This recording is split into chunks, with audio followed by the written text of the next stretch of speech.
La epístola que el apóstol San Pablo escribe a Tito es una conocida ampliamente como una de las epístolas pastorales en conjunto con principalmente Primera y Segunda de Timoteo. Y esta carta tiene como objetivo principal enseñar a Timoteo, quien, de acuerdo con lo que aparece al final de la carta, fue el primer obispo ordenado en la iglesia de los cretenses. Entonces podemos deducir que Tito fue un ministro nuevo, un ministro inexperto, si queremos llamarlo así. Y hay algunas cosas que me parecen interesantes en esta carta. Por ejemplo, que junto a él, deduzco yo, se encontraba Cenax, doctor de la ley, y Apolos, un hombre del cual se dice que era poderoso en las escrituras. Entonces, a pesar de que el apóstol Pablo dejó instrucciones a Tito y aún lo comisionó para poner otros ancianos, no fue dejado solo, no fue abandonado, sino que hubo estos dos hombres que estuvieron a su lado para auxiliarlo, orientarlo y, aún en mi opinión, guiarlo en la madurez que aún le hacía falta o la experiencia que aún tenía que alcanzar. Dentro de los principales temas que encontramos en esta epístola de Tito, podemos encontrar los requerimientos que el apóstol Pablo señala que un ministro debe tener. Y muchos de ellos, o la mayoría, al menos en esta carta, tienen que ver con respecto al carácter, a la persona misma del ministro. Y encontramos, por ejemplo, en el versículo 6, que es un hombre que debe ser sin crimen. En la carta a Timoteo encontramos la palabra irreprensible. Y el apóstol Pablo continúa su argumentación, o su instrucción, más bien dicho, en el versículo 7, porque es menester que el obispo sea sin crimen. Nuevamente repite esta palabra, mostrándola como un sinónimo de integridad, y dice como dispensador de Dios. Y esto claramente muestra tanto un estatus, voy a llamarlo así, que el ministro tiene, como de igual manera también el trabajo que el ministro tiene.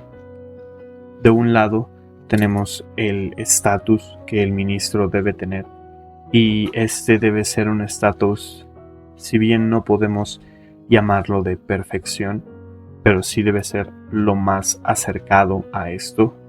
Creo que una palabra acertada puede ser excelencia. Un ministro debe ser excelente porque es un dispensador de Dios, es alguien que está cerca de Dios, y al igual que Moisés en el monte, debe ser un reflejo claro de la gloria de Dios, así como lo es Jesucristo. Y cada uno de nosotros somos llamados a ser un reflejo de Jesucristo. Sin embargo, estoy totalmente de acuerdo en que el ministro debe serlo aún de una manera más excelente. En palabras del pastor Charles Spurgeon, los ministros son la iglesia escogida dentro de la iglesia. Son un grupo, si podemos llamarlo así, especial, que Dios ha escogido para pastorear su rebaño, y por lo tanto deben ser excelentes. Esto es con respecto a la posición, al estatus que el ministro tiene. Pero no solamente es una posición, un estatus de excelencia que debe tener, sino esto nos muestra también el trabajo que realiza, y obviamente la manera en la cual debe realizar este trabajo. Y repito nuevamente el versículo: dispensador de Dios. Un dispensador, un ministro que es un dispensador de Dios, se convierte en alguien que recibe la bendición de Dios, es lleno de la bendición de Dios, para después poder repartir esa bendición que Dios le ha dado a él.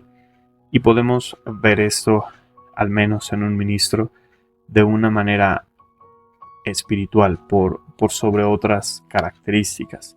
Y puede haber muchas áreas en las cuales el ministro debe hacer esto. Una de ellas podríamos ver el amor. Dios ha mostrado, y esto es algo de lo cual puedo experimentar en mi vida misma, que Dios tiene un amor, un cuidado especial hacia con nosotros. Y yo creo, debido a que nosotros hemos recibido este amor especial de Cristo, debemos, al igual nosotros también, convertirnos en esos dispensadores de Dios. Somos ese instrumento, somos esa manguera, esa dispensador por medio del cual pasan todas las gracias de Dios hacia los hombres. Y no es para quedarse en nosotros mismos, sino para que llenemos a otros. Un ejemplo muy sencillo que me gustaría brindar respecto a esto es los dispensadores de agua. Un dispensador de agua, tú pones el garrafón arriba y tiene una pequeña llave con la cual tú pones tu vaso, abres esa llave, abres el dispensador y lo llena. De la misma manera, los ministros debemos ser llenos de las diferentes gracias de Dios, de su amor, de su sabiduría, de su misericordia. Debemos ser llenos de esto, pero no para retener esas bendiciones, sino para dispensarlas a los demás, para llenar a los demás hermanos con estas gracias de Dios. Y debemos hacerlo de una manera excelente, reflejando en una manera más precisa que podemos a nuestro Dios. Sin embargo, para finalizar, existe algo que llama mucho mi atención, que prende un foco rojo en mi persona y considero que puede ser en la vida de cada ministro y aún en la vida de cada creyente, pero es lo que el apóstol empieza a condenar inmediatamente. No soberbio, no iracundo, no amador del vino, no heridor, no codicioso de torpes ganancias. El apóstol, en sentido negativo, expone algunas cosas que no debe tener el ministro. Y para mí es de suma importancia el orden en el cual el apóstol pone estas cosas. Y la primera de ellas que aparece es no soberbio.